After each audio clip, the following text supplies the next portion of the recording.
How do you get your film photos onto the computer and share them with the world? We're gonna be talking about that in this video today. And yes, I am using the new MacBook Pro. So Team Will Cobb here, back with another film photography video for you. Today we're looking at Negative Lab Pro. It is an awesome software that I use all the time. That's what I convert my negatives with.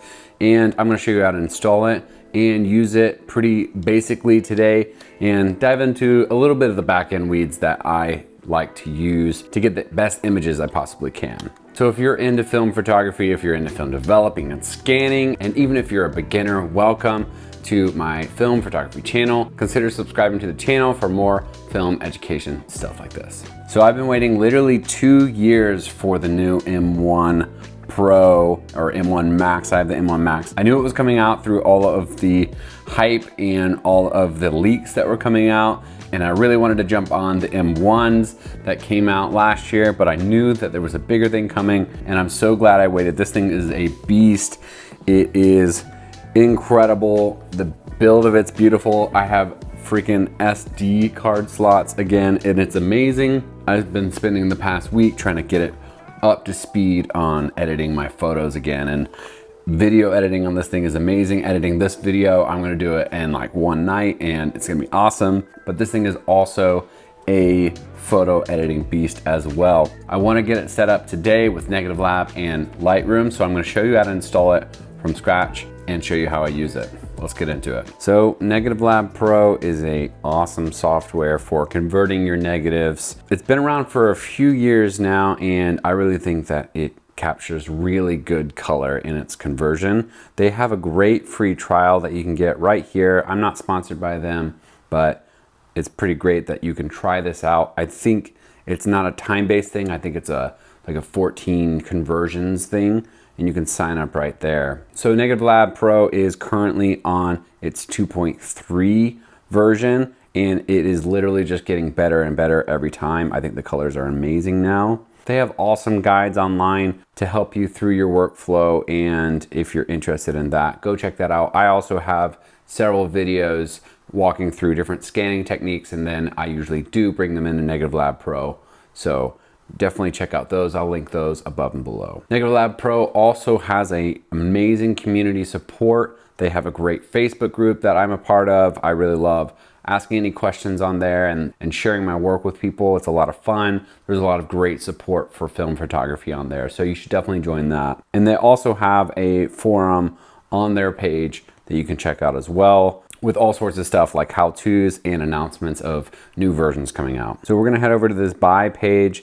On the buy page, you can see that it is $100. So my understanding is that it is a one-time purchase. Once you purchase Negative Lab Pro, you have it and you get those updates for free. I get emails from them saying like, oh, the new version's out, and it's pretty great. So it is $100. It is a little bit expensive, but as for all the software out there, there's not anything that I would say is much better than how this converts.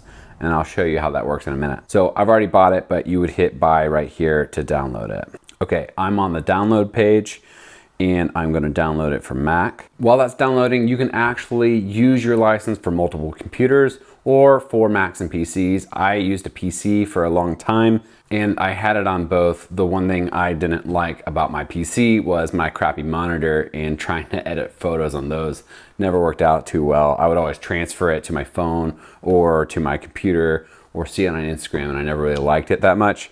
But you can buy really nice monitors out there. I just never really wanted to spend too much on one, and that's totally my fault. But another thing about these M1Max is that their screens are amazing, and I love everything about it. I'm gonna talk about it too much. Okay, once it is downloaded, you can open it and unzip it. You're gonna open it up and you'll see it right here, install Negative Lab. And you're gonna go through all of the Max security things. Make sure Lightroom is closed. It will install. And then it gives you a couple prompts right here. Go to Lightroom, go to File, Plugin Manager, click the Add, select Negative Lab Pro, and click Add Plugin. And that's how we're gonna do it there. And you're gonna need your Negative Lab Pro license at that time. So we're gonna open up Lightroom here. And I like to use Lightroom Classic because it's kind of more geared to how I do my file management and all that. I don't really like the file management from the new Lightroom. I like to do a lot of the file storage on my own. Okay, now that we have Lightroom open, we're gonna come up to File at the top here, come down all the way down to Plugin Manager. And we're gonna click this Add button. And we're gonna go, and it saved Negative Lab Pro to the plugins folder. So it should be pretty easy to navigate to. Negative Lab Pro.lr plugin, and we're going to add that plugin, and then it's going to ask for your activation license key. That's where you're going to put in your number right there. All right, and once that is loaded in there, it says you're amazing and thanks for supporting Negative Lab Pro, and you're ready to go to import your images and get using Negative Lab Pro. I'm going to walk you through how I like to use it. So if you don't know how to scan your film to get it to this point, definitely go watch. I've got a video on flatbed scanning the Epson V600, and I also have several different videos on covering DSLR scanning, and a lot more of those coming out soon. All right, let's pull in some images here. I'm gonna go to Library at the top here, Import at the bottom left. All right, I'm gonna navigate to a folder here with some negatives. There's several negatives in here. I'll just go ahead and import all of these. I'll select this All Photos button and import those. So here we have our first image. I'm using Command and the brackets to give this a turnaround and to give it a good look at. Now these were scanned with a DSLR, so we are gonna be looking at the DSLR settings for this. Before we open up Negative Lab Pro with a Control N, we need to do a few things before we dive in. The first thing is we need to white balance the outer edge of our photo. And that's gonna set the white balance to the actual negative and not the image itself. The second is we kinda wanna go ahead and handle any bowing or cropping. I'm gonna go down here to lens corrections on the right side and this distortion, and I'm gonna mess with the distortion just a little bit to make my edges a little more flat. They were bowing just a little bit because I use extension tubes instead of a macro tube on my scanning setup. So that looks a little better. Now we're gonna scroll back up to the top on the right here. I'm gonna hit this crop button and we're gonna crop this. So I'm gonna do a 5:7 crop here to get it more medium formatty. I'm gonna hit enter. And that's gonna crop off those borders. If you want those borders, we can bring them back later. But for now, for Negative Lab Pro, it doesn't want the borders when it's converting. Now I'm gonna hit Control N and dive into Negative Lab. All right, here it is. This is our basic layout right here. I'm gonna move this over to the side just a little bit here. All right, and so we have digital cameras already selected. It knows that this is a digital camera. If you brought this in from Silverfast, which I've talked about in other videos, you can use a TIFF scan or a DNG from there. So right now we've got digital camera. And then we have our color mode here. This is how you can kind of pre-select what a lab scanner would be like. The Frontier is super famous. The Noritsu is super famous. Those are both really great choices, and you can go black and white if you want. We're gonna go with the Frontier today because I really like the way that that looks. And for the pre-saturation, I've dabbled with this one a lot. Sometimes I like high and sometimes I like default. You can also go very low if you kind of wanna bring back some of that in the future. So let's just leave it at default right now. And the border buffer is sort of, if you want it to crop in a little bit closer when it's trying to figure out the colors, usually 5% is fine for that. And then we're ready to get going. Hit this convert negative button and it will load. And this works on M1Max, so that's awesome. All right, so we're in the edit tab here and I'll walk through what all this looks like. So up here, you can go back and forth between the before and after. You can save the setup you have. You can load the previous setup and you can reset. I actually use that a lot because sometimes you can save the last setting and it looks really good. And then your tones here is kind of a great way to get started. You can go log and kind of go ahead and make it flat before you start editing stuff. I really like the cinematic log. And you can just play with all of these. That does different things to the image. Linear is really good as well. I like the linear flat a lot. So, I mean, those look amazing already out the gate. I actually kind of was liking the linear flat the most right there. Okay, and then so we've got our normal kind of controls here: exposure, brightness, and contrast. And then we dive into our lights, darks, whites, and blacks. This is pretty standard if you know your film editing softwares. And then lab, glow, and fade, these are new to this. I haven't messed with these at all. So it looks like it does some really interesting stuff. So I'm gonna play with that in just a second as we get going here. And then soft highs and soft lows, I actually do like messing with these, and we'll play with that in a minute. And then down here is how we can really get dialed in with our color and our white balance. You can even dial in the mids, the highs, and the shadows, which I do sometimes. And you can also come in here and go ahead and select what film you were using. I believe this was some Kodak. So I can go ahead and hit Kodak, and it already warmed it up a little bit to match Kodak. You can also come in here, grab your white balance tool, and do it that way, which is really great. They didn't have that on previous versions. And then this last section down here is making a copy. And I'll talk about this in a little bit. And I do this because if you can make a copy, then you can start over fresh with a non-negative photo and edit on top of that. And I think it's another way to really expound on your photos. So I'm gonna walk you through how I go about this. So the first thing I do is mess with the tones, and I like that linear flat, so I'm gonna go with that. Then the second thing I do is go down and go to the white balance and set it to my film. One, I think this image looks amazing already. I could leave it as is, and I think it's really great. I like to do the scanner sharpening on there just a little bit. And you can do a before and after. So before at the very beginning of the conversion, and then after. So I can just play with these sliders here, bringing up that exposure a little bit, cut down on the brightness, a little more contrast, just a hair actually.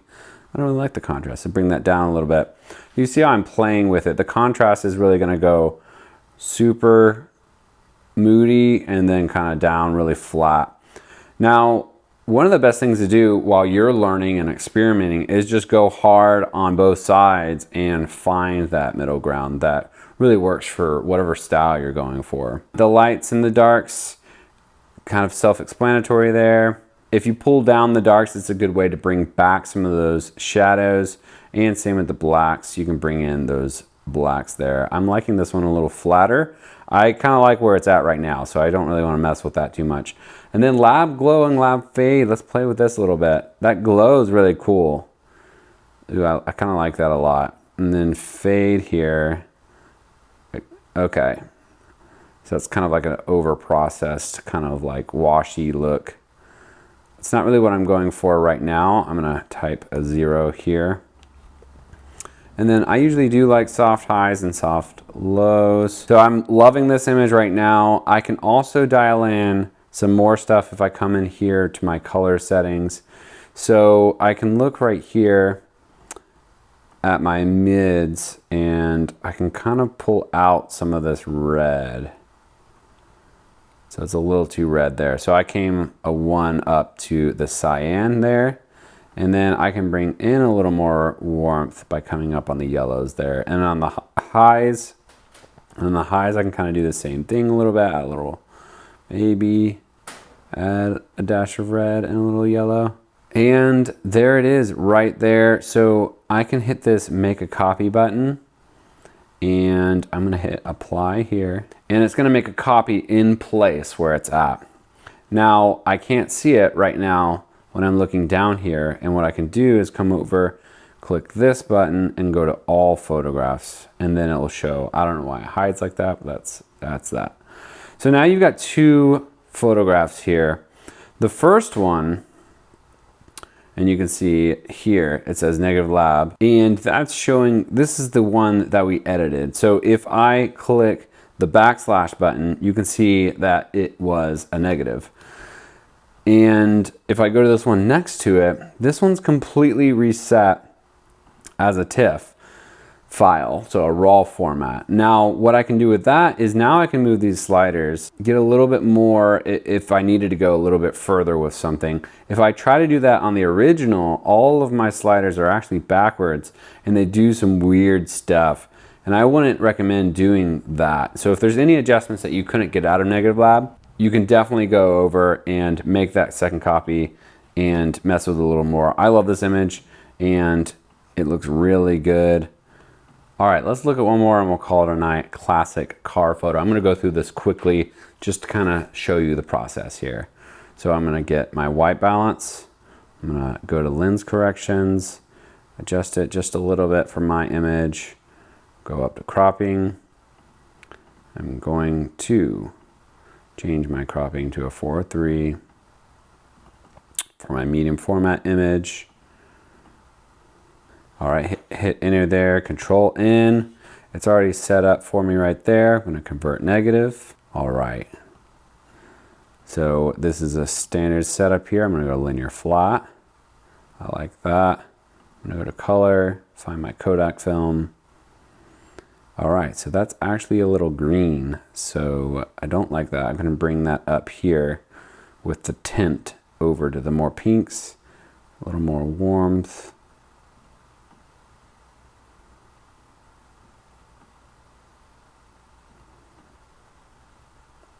So I'm just using these back and forth, dialing in that color. There we go right there, okay? And then now I bump back up to the top here, kind of mess with these a little bit.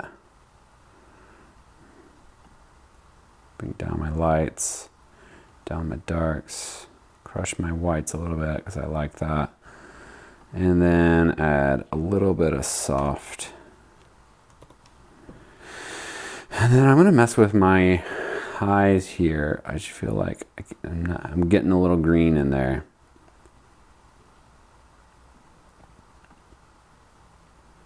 There we go. So adding a lot of yellow in my highs really looks nice. And I'll try that in the mids as well. I like that. There we go. Okay, I think that's looking good. Let me see my shadows here. I don't want too much red in my shadows. There we go, I think that looks nice. All right, and I'm gonna click that make a copy, hit the sharpening on my scanner sharpening, and I am going to convert. And there it is, right next to it. Hop over there. And then now I'm in my editing after the fact. So I need to dial this warmth in a little bit more, add a little bit right there. Try to dial out the pinks a little bit. Because like this tree is kind of really red. So what I can do for that is come down to this HSL color. I'm gonna grab my saturation here, grab this little thing, come over, pull this down a little bit, because that color wasn't really there. I don't really want that right there. And if you are curious about all these like Lightroom things I'm whipping around on, I'm gonna do a Lightroom tutorial pretty soon on the channel as well. So stay tuned for that. All right, I'm gonna bump down that contrast just a little bit and bring back a little bit of saturation, a little bit of warmth, and back up a little bit, see if I like that image. I want to kind of bring up the exposure just a little bit to make it pop a little more. And there it is. I really like that image. And there's our two images from this session. Negative Lab Pro is an amazing software. I really love it. Okay, now I want to look at some of our advanced features here. This is with the new 2.3, and that tab is right next to the editing tab. And you can actually look at the engine settings here. You can go back to their older versions if you liked those better. And this is pretty new to me, so this is kind of just an area to play around with. You can switch your curves here to kind of, the curves are gonna actually change, and you can see that with each of these change. The smooth looks really good, so maybe I'll try the smooth out. And then the order is color first or tones first. I kind of like the color first for this one, and then add density to your white balance, subtract density. Really interesting stuff that you can do on that tab. White balance type linear. You can kind of just change your white balance type, and you can definitely see those changes happening. To be honest, I don't know too much about what all this does, but it looks like it can really enhance the way that you go about using Negative Lab Pro, so you don't have to do that second edit. I know that's been a complaint in the past where you've had to do a second edit on top of it. That's kind of my workflow right now. I like to do that because I'm really familiar with Lightroom's settings on the right side, but you can dial it in and have it knocked out even without doing that as well. When it does the positive to make the second image, you can change your file format here to a TIFF and compress it and all that kind of stuff. That's kind of what we were talking about earlier with the photos being side by side. Yeah, and that is all that is behind the scenes in Negative Lab Pro. It is amazing software. I really recommend it. Again, not sponsored. I just love it to death. It is the center of my workflow at the moment, as well as Lightroom. I'm gonna do a full Lightroom tutorial really soon, but I hope that this can get you guys started in Negative Lab Pro. It definitely got me started again on my new computer, so I'm really pumped to get it back up on here. Guys, if you like this video, definitely like and subscribe. Go check out those other scanning videos and stay tuned for my Lightroom tutorial coming soon. Thanks for watching, and I'll see you in the next one. Peace.